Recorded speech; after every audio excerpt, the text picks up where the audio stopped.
नमस्कार, मैं राखी कुमारी सामाजिक विज्ञान संकाय की परास्नातक की प्रथम वर्ष की छात्रा हूँ।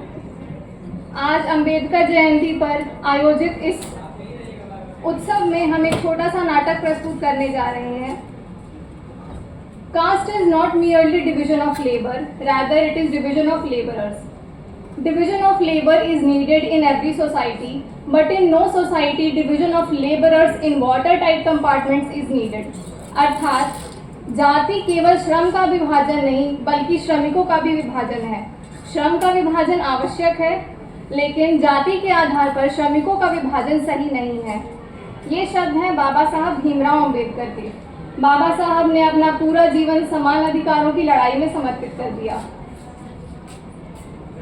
महिलाओं के अधिकार, दलितों के अधिकार एवं पिछड़ा वर्ग के अधिकार, यहाँ तक कि वयस्क मतदान के अधिकारों के लिए भी हमें बाबा साहब का ऋणी होना चाहिए। जब संविधान सभा में मतदान के अधिकारों पर चर्चा हो रही थी तो बाबा साहब इस बात के कट्टर समर्थक थे कि किसी भी समुदाय, किसी भी वर्ग, किसी भी जाति के लोगों को मतदान का अधिकार होना चाहिए। आज इस अवसर पर हमारी टीम आपके सामने एक छोटा सा नाटक प्रस्तुत करने जा रही है, जिसका शीर्षक है भ्रम अर्थात छलावा। कहानी यह है कि गांव में चुनावी रैलियां जोरों पर हैं। पिछले कुछ वर्षों से प्रधान जी ही चुनाव जीतते आ रहे हैं। आखिर प्रजातंत्र है। इस वर्ष भी प्रधान जी एक चुनावी सभा को संबोधित करने जा रहे हैं। मैं आपका परिचय करवा देती हूँ। प्रधान जी का नाम है ठाकुर भंवर सिंह, उनके बड़े भाई ठाकुर कुंवर सिंह, उनके छोटे भाई मनोहर सिंह, उनकी पत्नी श्रीमती कमला देवी और उनकी बेटी अंजलि।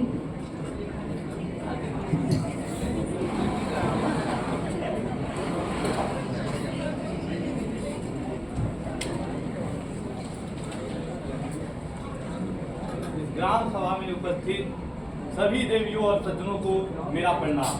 मैं ठाकुर भंवर सिंह खुद को खुशनसीब मानता हूँ कि पिछले 20 वर्षों से लगातार आपकी सेवा कर रहा हूँ।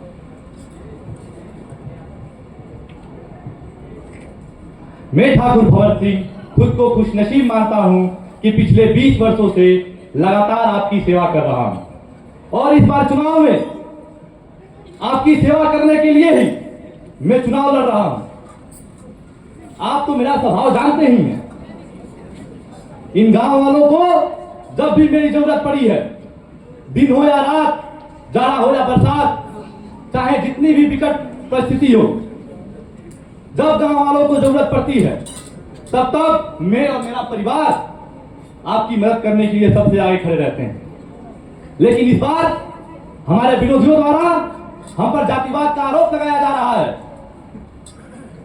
लेकिन मैं आप सभी लोगों को विश्वास दिलाना चाहता हूं कि ठाकुर भंवर सिंह के लिए जाति कोई मायने नहीं रखती, ना कोई धर्म मायने रखता है, ना कोई पद, ना कोई प्रतिष्ठा। मेरे लिए आप सभी मेरा परिवार है। आपसे ही मेरा गर्व है और आपसे ही मेरा सम्मान है। इसलिए मैं आप सभी से विनती करता हूं कि इस बार के चुनाव में, क्योंकि आप लोग जानते हैं कि ग्राम पंचायत में महिला सीट है, इसलिए मेरे जगह मेरी धर्मपत्नी जी चुनाव लड़ रही हैं। आप सभी लोग इनको ही वोट दें और भारी मतों से विजयी बनावें।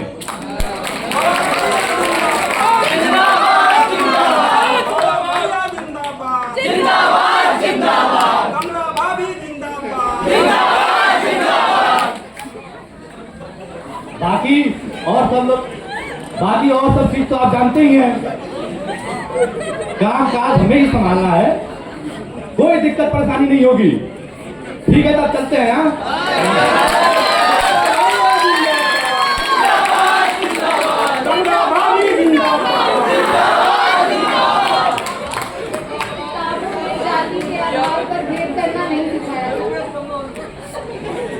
किताबों में प्रेम करने के लिए जाति के आधार पर भेद करना नहीं सिखाया जाता और ना ही समाज खुलकर इस बात को कहता है। शायद इसीलिए प्रधान जी की बेटी अंजलि अपने गांव के एक दलित लड़के से प्रेम करती है, जिसका नाम है किशन। किशन स्वभाव से बहुत ही शांत और मेधावी लड़का है। आर्थिक तंगी के बावजूद उसने बहुत मेहनत करके अपनी पढ़ाई पूरी की है। आज बहुत दिनों के बाद वो दोनों मिल रहे हैं।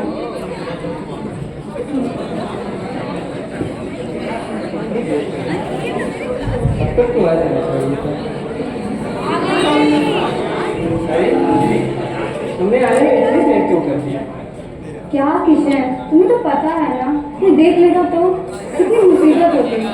और वैसे भी ये गांव है हमारा, कॉलेज नहीं। चलो कोई बात नहीं, आओ बैठते हैं।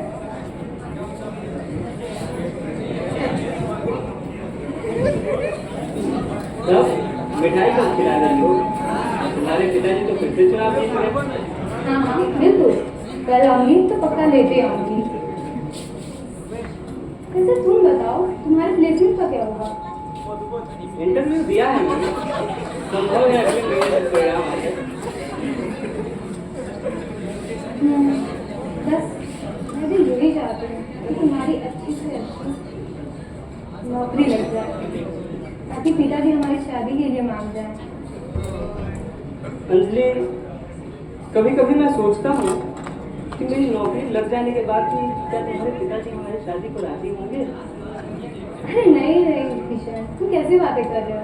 मेरे पिताजी बहुत अच्छे हैं। तुम्हारी नौकरी के बाद वो हमारी शादी के लिए जरूर मान जाएंगे। देखते हैं। अच्छा तो मैं अब चलती हूँ, बहुत देर हो गई है। किसी ने देख लिया तो मुसीबत हो जाएगी।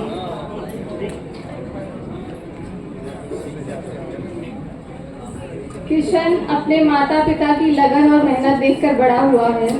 किशन के पिता किसान हैं और माता गृहिणी। किशन के स्थान में उसके माता पिता का स्थान किशन के जीवन में उसके माता पिता का स्थान सर्वोपरि है। किशन के घर का दृश्य।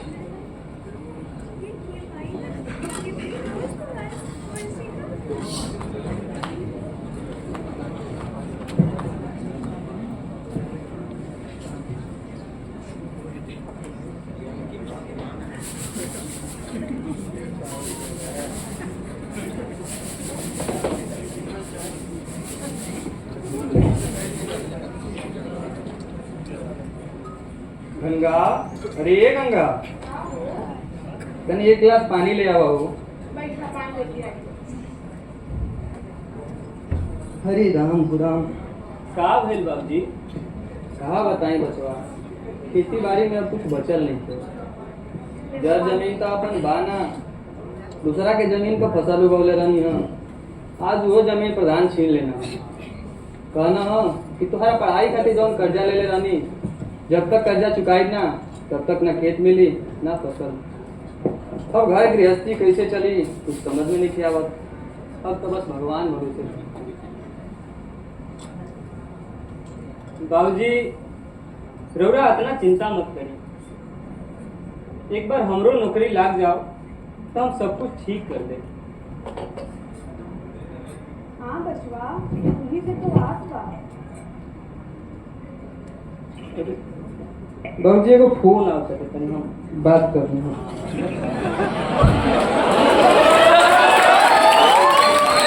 हेलो। हाँ भाई। हाँ मैं बहुत बढ़िया हूँ, तुम बताओ। अच्छा सच में?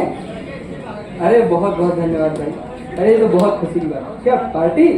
अरे बिल्कुल, इसमें भी कोई कहने वाली बात है। हाँ हाँ ठीक, मिलते हैं जल्दी। ठीक ठीक, धन्यवाद। ठीक।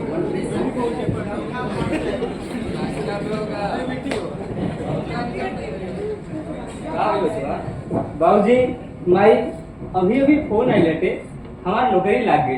अरे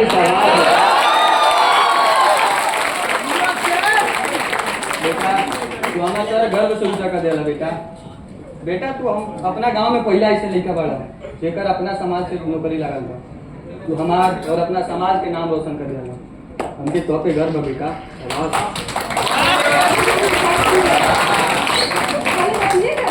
अरे अबे बाजार से मिठाई ले आओ, आज पूरा बाजार मिठाई खाई। तुम कहीं जाते हो? ए बेटा, तू ही रुकम के चाची को बता के आवत है। ठीक ठीक भाई। अरे मैं ये खबर अंजलि को भी तो दे दूं।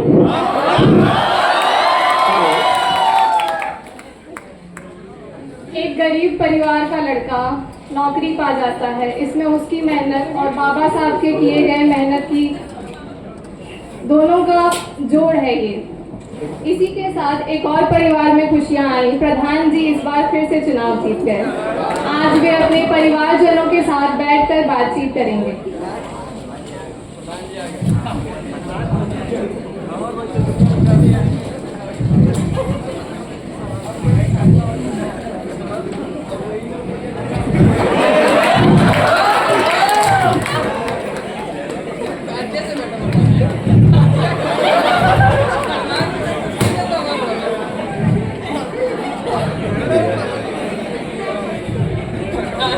और भैया, अब तो अपनी अंजलि बिटिया की पढ़ाई भी पूरी हो चुकी है, उसके शादी भी आप क्या सोचे हैं? हाँ कुंवर, मैं भी यही सोच रहा था कि अंजलि अब बड़ी हो गई है और उसकी उम्र भी शादी करने लायक हो गई है। और वैसे भी बड़ी सियानी लड़की ज्यादा दिन घर में रखना अच्छी बात नहीं है, तो उसकी जितनी जल्दी शादी कर देते इस झंझट से भी छुटकारा मिल जाता है। तुम कोई लड़का ढूंढो कुंवर। हाँ भैया, सही कह रहे हैं। वैसे भी लड़कियों की शादी जितनी जल्दी करा दी जाए उतना अच्छा है। हाँ हाँ कुंवर, सही कह रहे हो। और वैसे भी आजकल युग जमाना बहुत खराब है। हाँ, हाँ।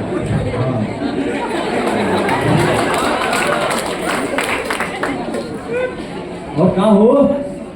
अरे आपके ननिहाल से भी कुछ लोग अंजलि को देखने के लिए आने वाले थे ना? अरे हाँ, वो लोग अगला हफ्ता आई हैं। अच्छा अच्छा। हाँ अम्मा, कितना रिश्ते की बात होता? अरे बेटा, तोहरे अलावा और के बा घर में जेकर भी आना है भइल बा?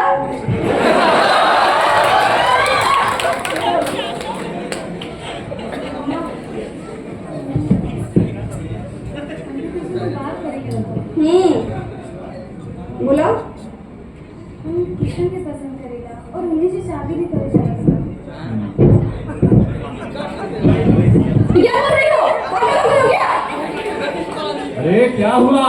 क्यों हल्ला कर रही हो उस पर? दिमाग खराब हो गया आपकी बेटी का। चार अक्षर क्या पढ़ी, इसका दिमाग कुछ ज्यादा चलने लगा है। उखड़ी को सब याद करने को बोल रही है। अरे वो अपना मौका रहुआ का बेटा किसनवा। अरे उसकी इतनी औकात हमारे बहन बेटी पर नजर डालने की? भैया आप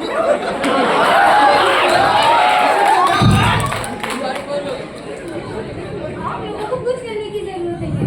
मेरी भी नौकरी है, मैं भी पढ़ी लिखी हूँ और मैं अपने फैसले खुद ले सकती हूँ। पिताजी, हम चाहते हैं। बात करने की तमीज नहीं आई इसको आज तक। बड़ों कैसे बड़ों से बात करते हैं? और सुनो कमला, दूर कर दो इसको मिलने के सामने से। और तुम लोग को बताते हैं आगे क्या करना है। जी भैया। अंजलि सोच रही थी कि उसके खुद के माता पिता उसके प्रेम को नहीं समझ रहे हैं। किताबों में विकास कितना सरल होता है और मानसिकता का विकास कितना जटिल। बीतते दिन के साथ प्रधान जी भी यह सोच रहे थे कि समाज में यह बात फैले बिना इस बात का निपटारा कैसे किया जाए। इन्हीं चिंताओं के बीच अंजलि किशन से मिलती है।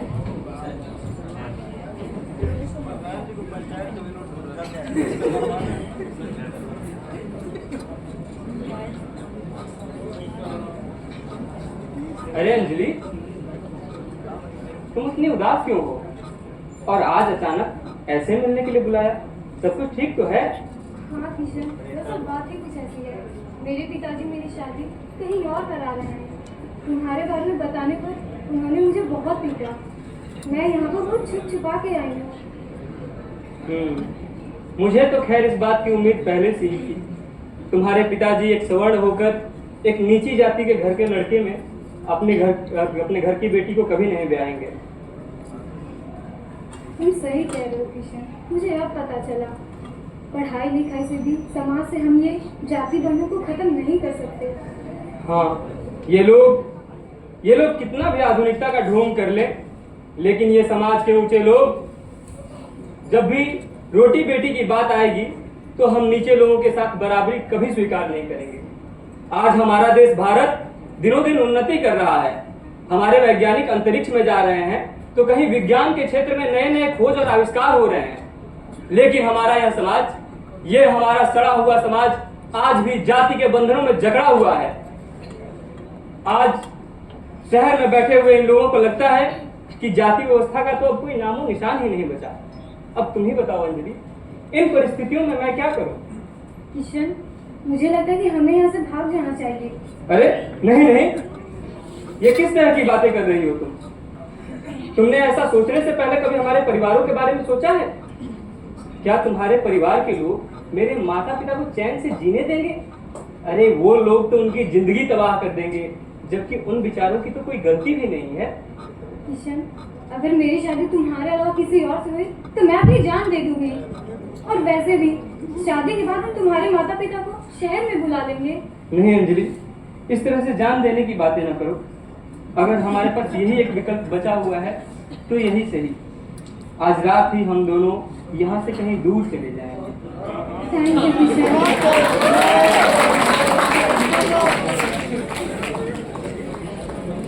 अंजलि की माँ अपनी बेटी से मिलने के लिए उसके कमरे में जाती है। हाँ, वो अंजलि से सहमत नहीं थी, लेकिन उनसे उसका दुख देखा नहीं गया और फिर वो उससे मिलने जाती है।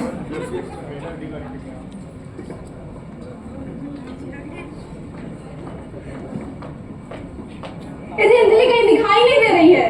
अरे देखो, यहीं कहीं होगी। अरे मैंने पूरा घर छान मारा, कहीं नहीं है वो।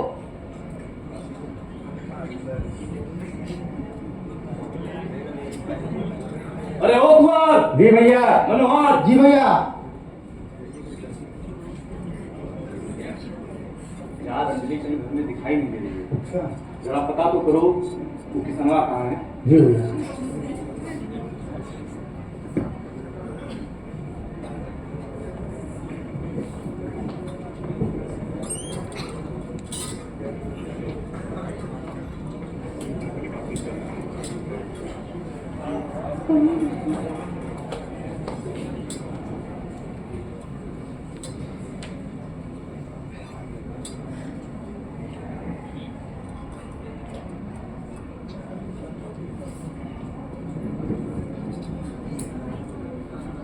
अरे मालिक, आप लोग प्रणाम। मालिक प्रणाम।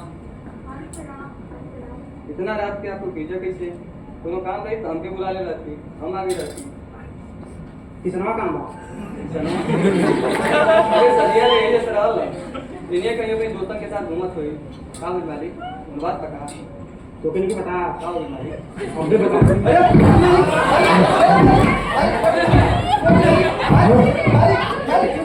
हमसे चलो रहने दो, बाद में देखेंगे इनको।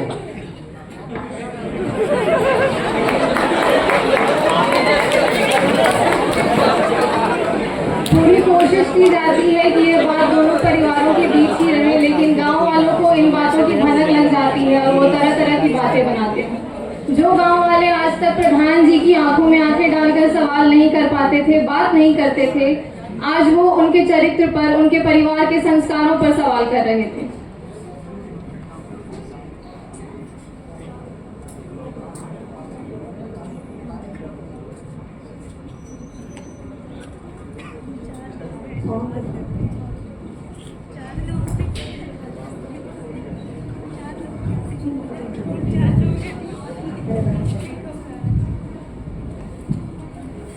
कहो बहनी, सुननी है बाबू साहब की लड़की भाग गई वो खटिक टोला की लड़की के साथ।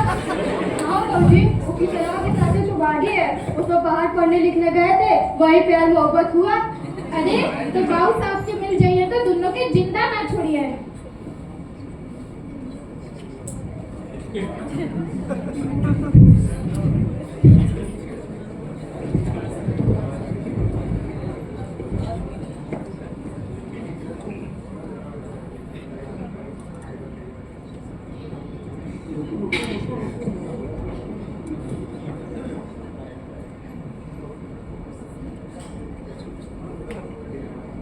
भैया, गांव में बड़ी बदनामी हो रही है हमारी।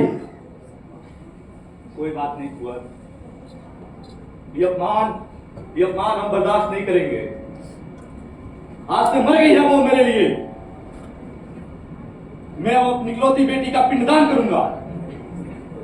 तुम किसी पंडित जी को बुलवाओ। जी भैया। और पिंडदान की तैयारी करो। जी। और सुनो मनोहर। जी भैया। दोनों को कहीं से भी ढूंढ कर निकालो, कहीं से भी निकालो। क्या समाज की चली आ रही परिपाटी को निभाना अपनी खुद की बेटी की जान से ज्यादा कीमती होता है? क्या हम अपने झूठे अहंकार को संतुष्ट करने के लिए कुछ भी कर सकते हैं?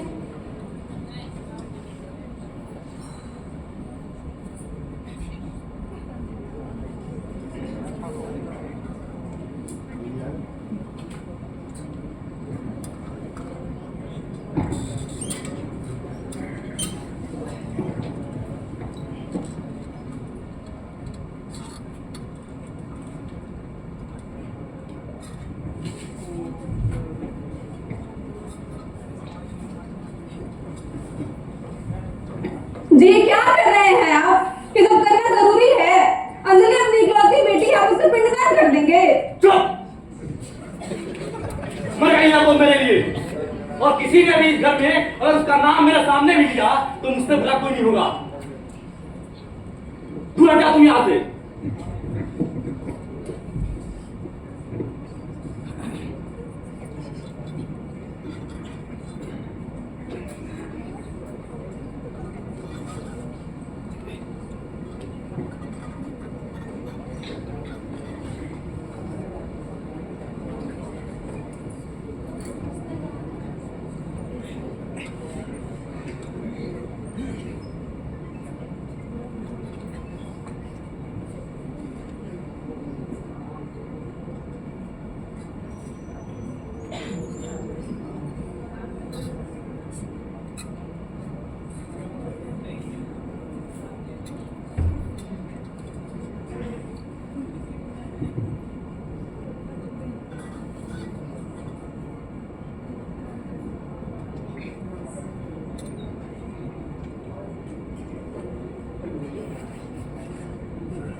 ये समाज बेटियों को, महिलाओं को सिर्फ अपनी जागीर, अपनी जिम्मेदारी समझना कब बंद करेगा? कब हम उन्हें बराबर का दर्जा देंगे? कब हम उनकी बात सुनेंगे? किशन और अंजलि को लगातार खोजे जाने के बाद 15 दिनों के बाद वो मिल जाते हैं।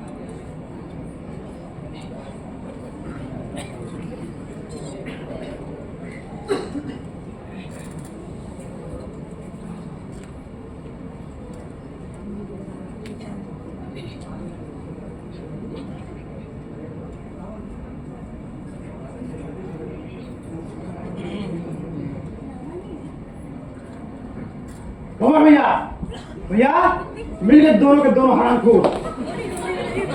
अरे ये क्या? ये अब तक सही सलामत है? इसको मैं अपनी फूटी आंखों से भी नहीं देखना चाहता हूँ।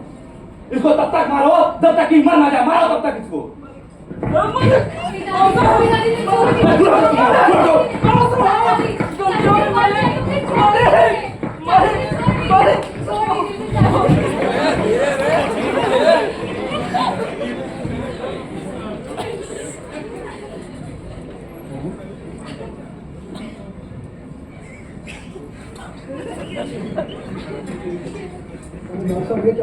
तुम मर गया?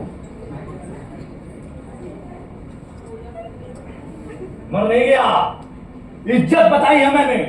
इज्जत अपने जात की, अपने कुल की और अपने समाज की। मुझे अपनी लड़की नहीं प्यारी थी, मुझे अपना इज्जत प्यारा था। तो मार दी जाए इसे, और बचा ली मैंने अपनी इज्जत। और क्या देख रहे हो मेरा मुंह? गिरफ्तार कर लो इसको यहीं, जला दो इसको यहीं। गिरफ्तार कर लो इन्हें।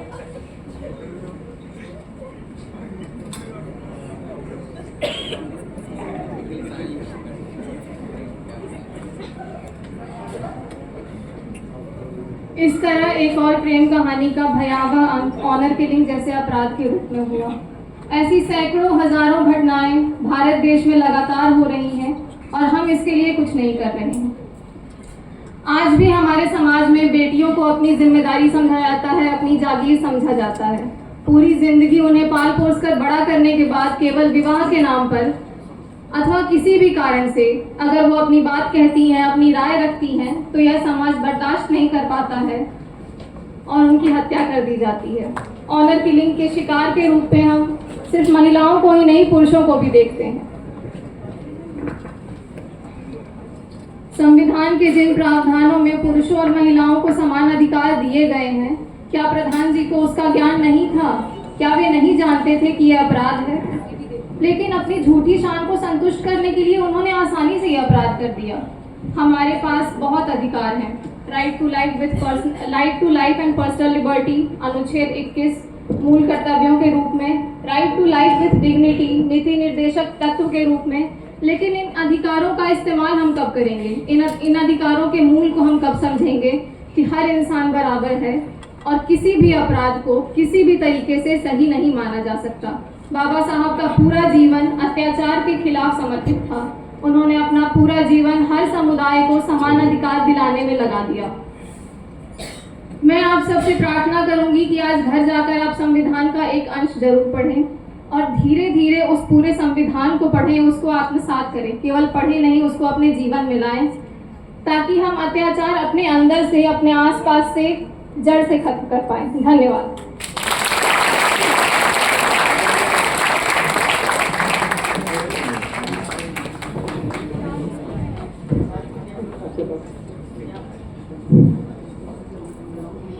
एक गीत है, इसी कुप्रथा को लेकर के, जाति व्यवस्था को लेकर के जो भी